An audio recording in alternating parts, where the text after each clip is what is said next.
নেতা নয়, নীতির পরিবর্তন চাই। তার একটা তাদের নিজস্ব একটা নীতি, মানে শরিয়া আইন বা আল্লাহর আইন, সেটা তারা ইসলামী রাষ্ট্র ব্যবস্থা প্রতিষ্ঠিত হলে কি জামায়াত শরিয়া দেখবেন আমাদের দেশের কত মানুষ এই কাফেরের খেতায় নাম লেখাই ফেলছে। যেমন কেউ যদি চুরি করে, এখন চুরি করলে তার হাত কেটে দিতে হবে, এই বিধান কার? আওয়াজ করে বলেন কার? আল্লাহ। কেউ যদি জেনা করে, জেনা করলে তাকে পাথর নিক্ষেপ করতে হবে, এই বিধান কার? আল্লাহ। এবার আপনি আমাদের বাংলাদেশের যতগুলো টিভিতে টকশো হয়, আপনি খেয়াল করে টিভির টকশোগুলোকে দেখবেন, যারা উপস্থাপনা করে তাদের কথাবার্তাগুলো একটু শুনবেন। মানে শরিয়াতের যখন প্রশ্ন আসে, কিংবা ওরা যদি ইসলামিক দলের কোনো মানুষজনরে পায়, সে যে কিংবা কোনো হুজুরকে যদি পায়, তাদের কোশ্চেনই থাকে এইটা যে আপনারা যদি বাংলাদেশের ক্ষমতায় আসতে পারেন তাহলে আপনারা কি শরিয়াত কায়েম করবেন?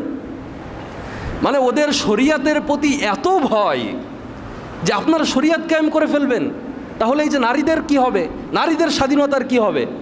এখন নারীদের যে পর্দা করতে হবে, এই কথা কি হুজুরের নাকি আল্লাহর? আওয়াজ করে বলেন কার? আল্লাহ। নারীদের পর্দা করতে হবে, এই কথা তো আল্লাহর। তাহলে আপনার এই কথা নিয়ে চুলকানি কেন? এটা তো হুজুরের ব্যক্তিগত কথা না, এইটা তো কোনো ইসলামিক দলের ব্যক্তিগত কথা না। এই সিদ্ধান্ত আল্লাহর পক্ষ থেকে এসেছে। সুতরাং যেই সিদ্ধান্ত আল্লাহর পক্ষ থেকে এসেছে সেইটা নিয়ে সন্দেহ করা, সংশয় করা, ভীতি প্রদর্শন করা, এইটা কুফরের শামিল, ঈমান থাকতে পারে না। ঠিক কি না?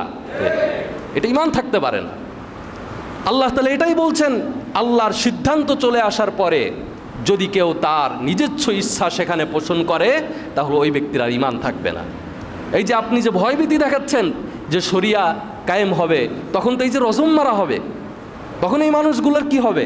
তারপরে মদকে দেখা গেল হারাম করে দেওয়া হবে, তখন এই মানুষগুলোর কি হবে? আপনি টিভিতে টকশোতে দেখলেই দেখবেন এই সকল বুদ্ধিজীবীদের এই সব কথাবার্তা। তার মানে হচ্ছে তারা কোরআনের এই যে বিধানগুলো আছে, আল্লাহর যে আদেশ আছে, এইটাকে তারা ভয় পায়। এইখানে তারা কোরআনের এই আদেশের সামনে তারা নিজেদের মাথাকে নত করতে পারে নাই। এইটার উপরে তারা নিজেদের নফসকে, পশ্চিমাদের এজেন্ডাকে তারা এখানে প্রাধান্য দিয়েছে। আল্লাহ তাআলা বলেছেন এরকম যদি হয় তাহলে এইটা হচ্ছে তোমার ঈমান ভেঙে যাওয়ার